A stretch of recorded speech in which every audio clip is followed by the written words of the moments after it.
गुरुदेव की आज्ञा से गुण पे हो बलिहार बनो तुम ज्ञानी जी, कहती है ललकार श्री जिनवाणी जी।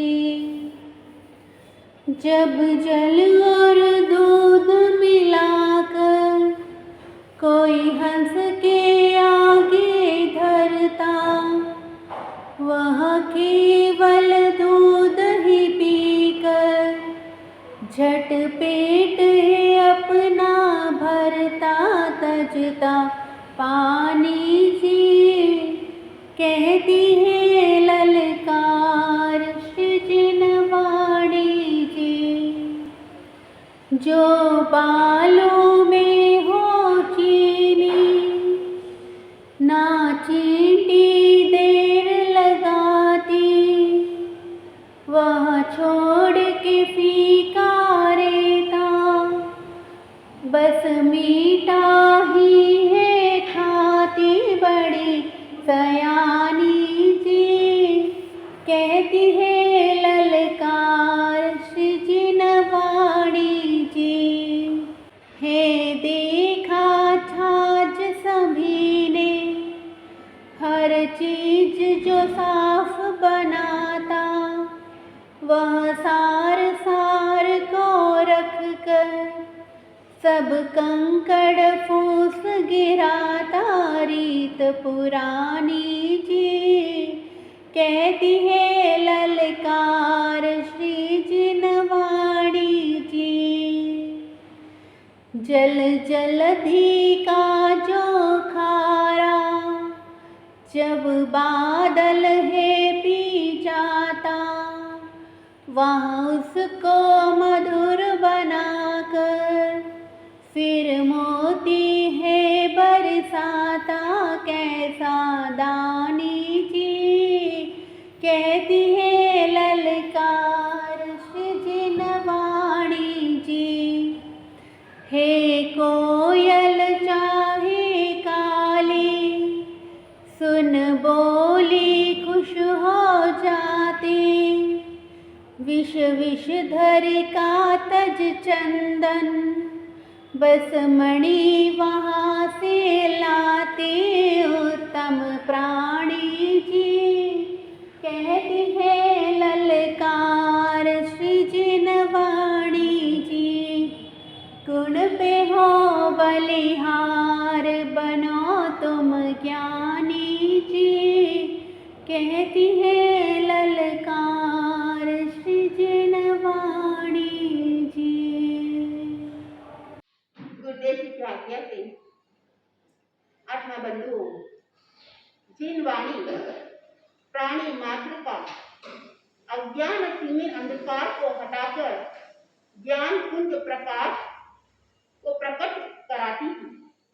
अनादिकाल से इस आत्मा में अज्ञान और पाप भर कर बैठा है।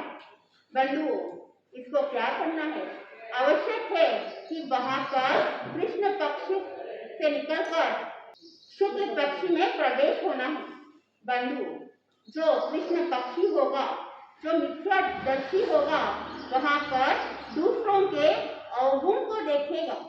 चाहे उसके अंदर कितनी भी अच्छाई होगी, चाहे कितने अच्छे क्वालिटीज भी होंगे, लेकिन उसको क्या नजर आएगा? बैड क्वालिटीज ही नजर आएगा। सब गुणों को वहां देखा अनदेखा कर देगा और उसको ग्रहण करने की तो बहुत दूर की बात है। तीर्थंकर भगवान जो सर्वदर्शी है, उनके अंदर आपको क्वालिटीज मिलेंगे, गुड क्वालिटीज मिलेंगे, लेकिन जो मिथ्या दृष्टि जीव होंगे, वहां पर उनके अंदर भी कमियां निकालेगा। अनादिकाल से ये जीव यहाँ मिथ्या दशा इसके अंदर भ्रमण कर रहा है। सम्यक्त का प्रकाश कब होगा? ज्ञानीजन ने कहा, अगर ज्ञान के दीप को प्रज्वलित कर देता है, अगर वहां कृष्ण पक्ष से शुक्ल पक्षी में चला जाता है, सम्यक का स्पर्शन कर लेगा, तो वहां भीतर का अंधकार जब मिट जाएगा, तब वहां पर गुणग्राही बनेगा। और जो गुणग्राही बन जाता है तो वह दूसरों के अंदर गुणों को देखना चालू कर देता है। बंधुओं, धागा का जो रंग होता है कपड़े का भी वही रंग होगा। तो जिसके अंदर जैसा ही जैसे जैसे वो गुणग्राही बनता जाएगा तो उसके गुणों का विकास भी होता जाएगा। लेकिन जीव खुद के अवगुण को तो देखता नहीं है और दूसरों के अवगुण को ज्यादा देखता है। वहां सोच सोच की बात होती है। जो मिथ्या दृष्टि जीव होते हैं और जो सम्यक दृष्टि जीव होते हैं दोनों में अंतर बहुत। बंधुओं, यथार्थ चिंतन नहीं करता है मिथ्या दृष्टि जीव अयथार्थ को यथार्थ मानता है और सम्यक दृष्टि जीव यथार्थ को यथार्थ मानता है। वहां गुणों को देखेगा और गुणों को छोड़ देता है। एक ग्लास में आधी ग्लास दूध भर दीजिए और आने जाने वालों को किसी को पूछ लो कि ये दूध जो ग्लास में है वह खाली है या भरी हुई है। मैं प्रश्न आप ही को पूछ लेती हूँ, जैसे आपके सामने एक ग्लास में दूध आधी भरी है और आधी खाली है और आपको मैं पूछूं कि ये ग्लास में दूध खाली है या भरी हुई है तो आप क्या जवाब दोगे? आधी खाली और आधी भरी। मतलब गुण और अवगुण दोनों। जो गुणी होगा वो यही कहेगा कि आधी ग्लास भरी हुई है, लेकिन जो अवगुणी होगा वहां पर जो भरी हुई है उसको वो दिखाई नहीं देगा, लेकिन जो खाली है उसकी नजर कहाँ जाएगी? वहां तक जाएगी। बबूल का पेड़ जिसमें आप देखोगे बहुत सारे कांटे हैं, लेकिन बंधुओं वहां पर तेज धूप है, लेकिन आजू बाजू किसी प्रकार का कोई पेड़ नहीं है और वहां पे विश्राम करना है। तो जो व्यक्ति गुणी होगा वह क्या करेगा? उस पेड़ के नीचे थोड़ी देर विश्राम कर लेगा। वहां जो शूल है वो तो पेड़ पर है, लेकिन छाया में कोई शूल नहीं है, उस हिसाब से वो सोचेगा। लेकिन जो अवगुणी होगा वो तो उसको छाया तो नहीं लेगा, लेकिन साथ में वह यही कहेगा कि इस बबूल के पेट के अंदर कांटे ही कांटे बड़े हुए। बंधु, मिथ्या दृष्टि जीव की दशा भी यही होती है। गुणों को ग्रहण नहीं करता है, केवल अवगुणों को ही वहां देखता है। एक मछुआरी गुड़िया के जैसे जिस तरह से एक मछुआरी जो गुड़िया होती है वहां पर मछुआ पकड़ने के लिए वह नदी के किनारे जाती है। बंधुओं, दोपहर तक उसने देखा कि उसको कोई जाल में कोई मछुआ फंसा ही नहीं और वहां पर लोगों के कारण नदी के दूसरे किनारे जाती है, लेकिन शाम तक उसको कोई हाथ में आया नहीं। शाम हो गई, मौसम के अंदर बदलाव और उस बदलाव के कारण से बारिश जैसा संकेत लग रहा था। तो गुड़िया ने देखा कि अभी तो बारिश होने वाली है और घर जाना भी चांस कम है। बंधु, पड़ोस में ही एक माली का उद्यान था और वो उस उद्यान में जाती है और माली को परमिशन पूछती है और कहती है कि मुझे जाना तो घर है, लेकिन अभी संभव लग नहीं रहा। अगर आप परमिशन दोगे तो मैं यहीं पे रात को विश्राम कर लेती हूँ। तब उस समय माली ने परमिशन दे दी और एक छत के नीचे जहाँ पे सोना है वहां पे स्थान बता दिया।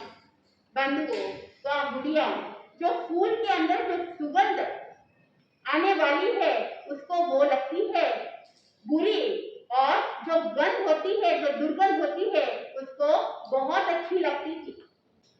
वहां उद्यान के अंदर बहुत सारे वृक्ष थे, बहुत सारे फल थे, बहुत सारे फूल थे और उस फूल के अंदर अच्छी अच्छी सुगंध आ रही थी, लेकिन उस बुढ़िया को नींद नहीं आ रही।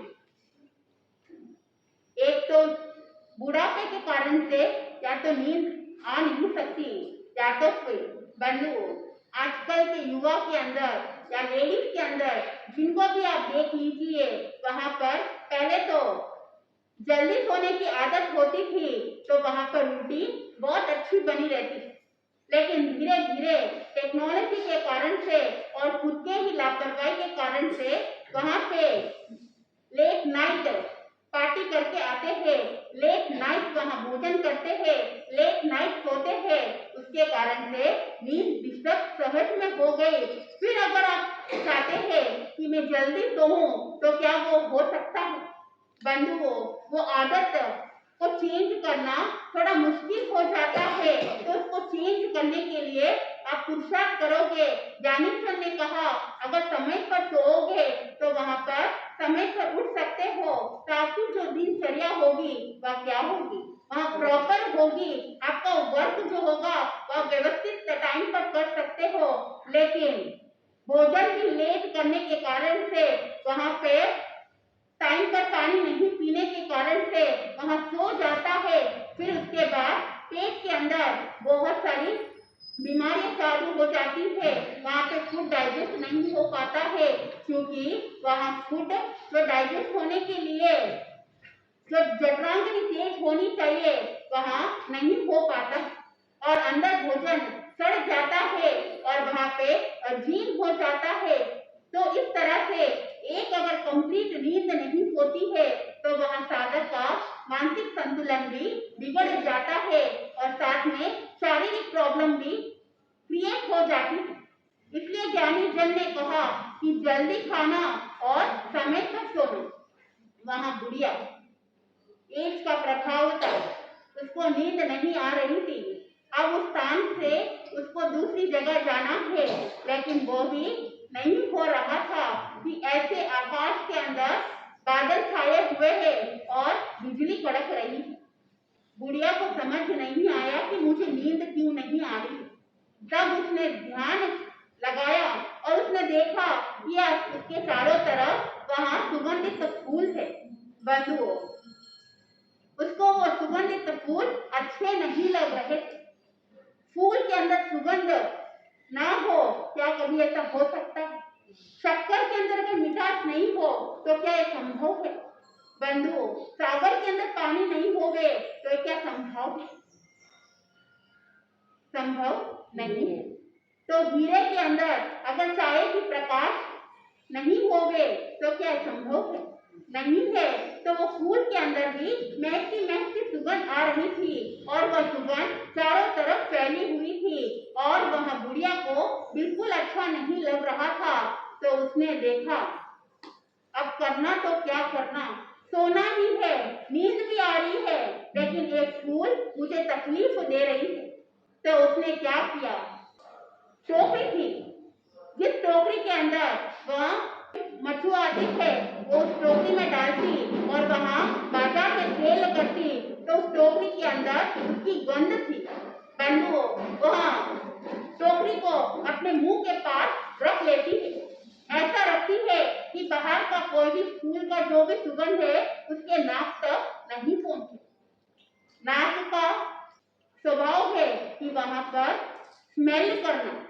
तो बुढ़िया ने देखा कि मेरे नाक तक वो अच्छी सुगंध नहीं आए जो उसके लिए बुरी लग रही थी और वो टोकरी को अपने मुंह के पास रख लेती है और वहां सो जाती है। तो ठीक उसी प्रकार जो मिथ्या दृष्टि जीव होते हैं तो उनकी दशा वो बुढ़िया के समान होता है, जो गुणों को नहीं देखता और केवल अवगुणों को देखता है और उसी में रचा बसा रहता है। बंधुओं, बड़ी साधु वंदना में जो वर्णन बताए हैं वहां पर गुणी जनों का गुण कीर्तन करना। जो साधक गुणी जनों का गुण कीर्तन करता है तो उसकी आत्मा सरल बनती है, उसकी आत्मा विनम्र बनती है। 13 कड़ी के अंदर आपने कपिल और नमिराज ऋषि का वर्णन सुना था।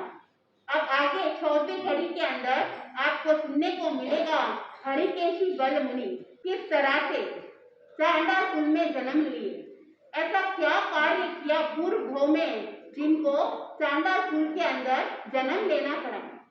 बंधु, एक बार उनके पूर्व भोग को हम देखेंगे। मथुरा नरेश के शंख राजा वहां पर संसार से विरक्त हो जाते हैं और दीक्षा अंगीकार कर लेते हैं।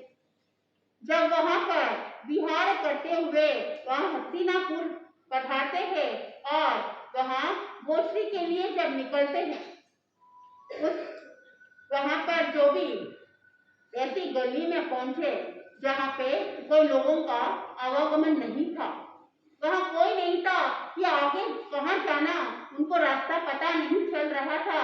तो उन्होंने देखा वहां पर एक ग्रहवासी जो अरिकेशी बल मुनि का पूर्व भव जो सोमदत्त ब्राह्मण, वह सोमदत्त ब्राह्मण जैन साधु साध्वी के प्रति वहां द्वेषी था।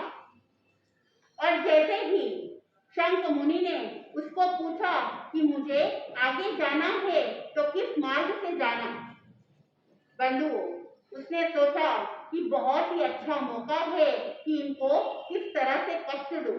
मन के अंदर दुर्भावना थी, तो उसने एक ऐसी गली का रास्ता बताया जिस गली के अंदर कोई भी व्यक्ति नहीं जाता है, क्योंकि वहां की जो धरती है इतनी उष्णता रहती है, इतना गर्म रहता है कि कोई भी एक पांव भी नहीं रख सकता, और अगर पांव रख दिया तो वहां पांव जल जाएगा।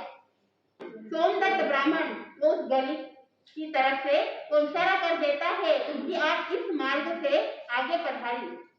बंधु वहां मुनि तपस्या के द्वारा बहुत सारी लब्धियां उन्होंने प्राप्त की थी और वहां पे निर्विकार होते हुए उस मार्ग की ओर आगे बढ़ते।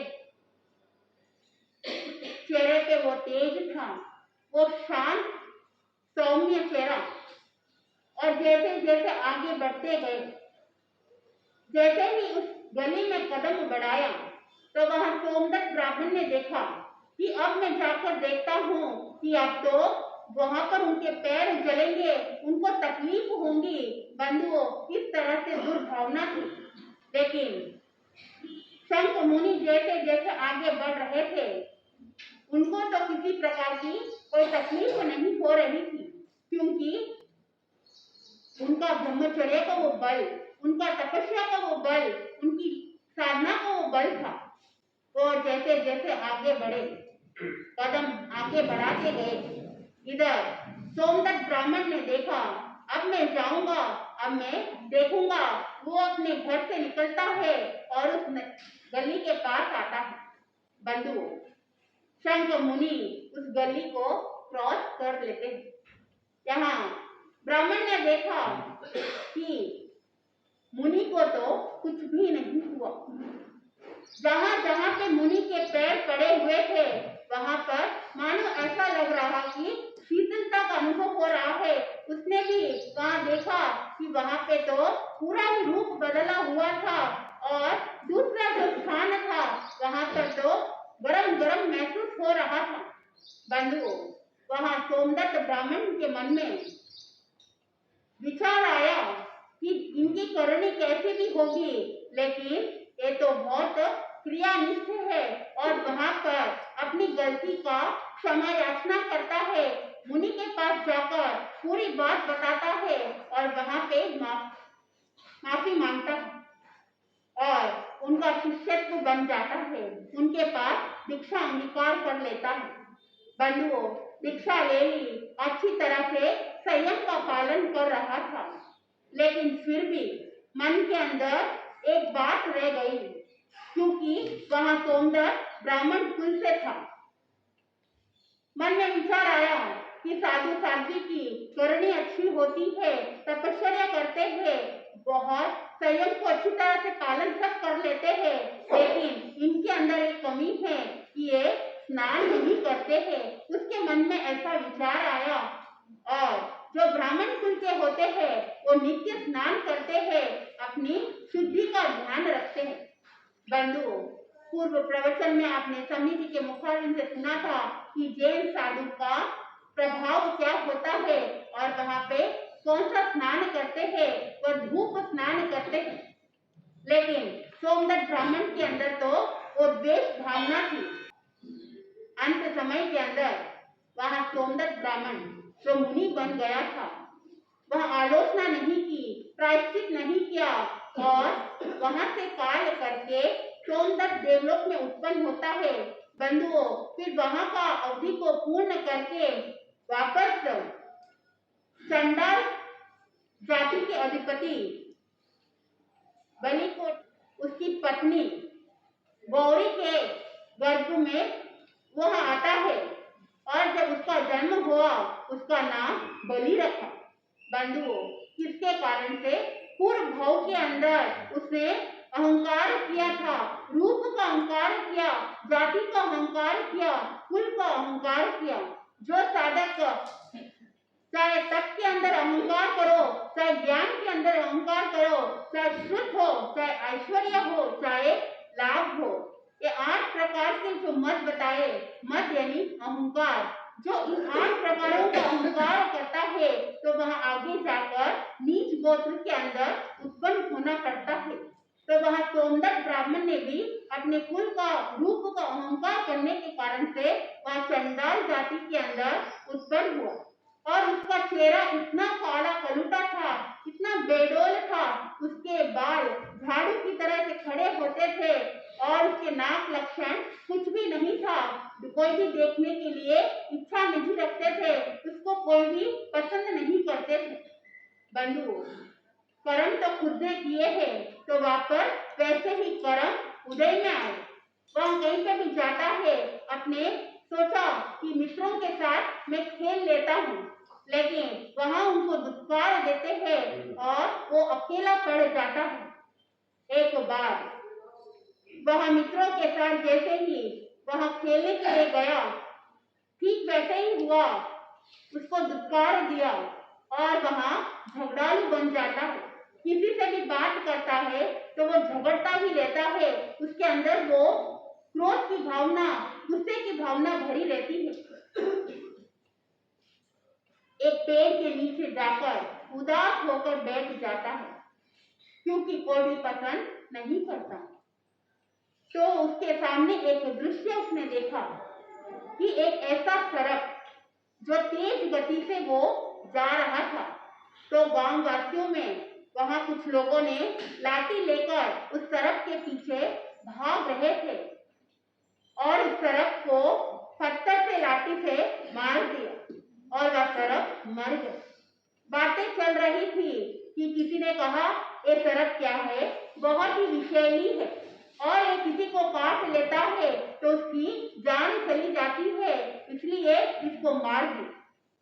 थोड़ी देर के बाद दूसरा सड़क भी जा रहा था। तब उस समय किसी ने कहा इसको मारो मत, ये किसी को काटता नहीं है, इसके अंदर किसी प्रकार का कोई विष नहीं है, और उस सड़क को जाने दिया। वह हरिकेशी बल उस दृश्य को देखा और दृश्य को देखकर मन के अंदर विचार आया कि जिसके अंदर विष है वहां पे कोई चाहता नहीं है, और जिसके अंदर कोई विष नहीं है, जो शांत है, जो स्वभाव, जो नेचर बहुत सरल है, उसको हर कोई चाहता है, वो हर एक की जुबान पर रहता है। बंधुओं, एक निमित्त उसको मिल गए। हर एक जीवन के अंदर एक ना एक निमित्त मिलता है, लेकिन कोई उसको निमित्त को पाकर आगे बढ़ जाता है और कोई देखा अनदेखा कर देता है। हरिकेशी बल ने भी उसको देखा और मन के अंदर चिंतन चलने लगा कि दोष किसी का भी नहीं है, दोष है तो किसका है? मेरे खुद का है। मेरा स्वभाव ऐसा है, इसलिए कोई मुझे पसंद नहीं करते। अगर मेरा स्वभाव अच्छा होता तो सब लोग मुझे पसंद करते थे। ऐसा क्यों हुआ मेरे साथ? ऐसा क्या कर्म किए थे मैंने? वह चिंतन की धारा चलने लगे और चलते चलते उनको जाति स्मरण ज्ञान हो गया और उन्होंने देखा कि मैंने पूर्व में वहां एक ब्राह्मण के रूप में था, संयम भी अंगीकार किया था, लेकिन अंतिम समय के अंदर मेरे मन में जो जैन संत के प्रति जो द्वेष की भावना थी, उसकी आलोचना और उसकी निंदा नहीं की, उसका प्रतिक्रमण नहीं किया और कुल का अहंकार किया, उसके कारण से मुझे ऐसा कर्म उदय में आया। बंधुओं, अब आगे आपको सुनने को मिलेगा किस तरह से हरिकेशी भय मुनि उस निमित्त को पाकर अपने जीवन की दशा को बदल देते हैं। जैसे जैसे आप सुनोगे आपको आनंद की प्राप्ति होगी। मैं अपने शब्दों को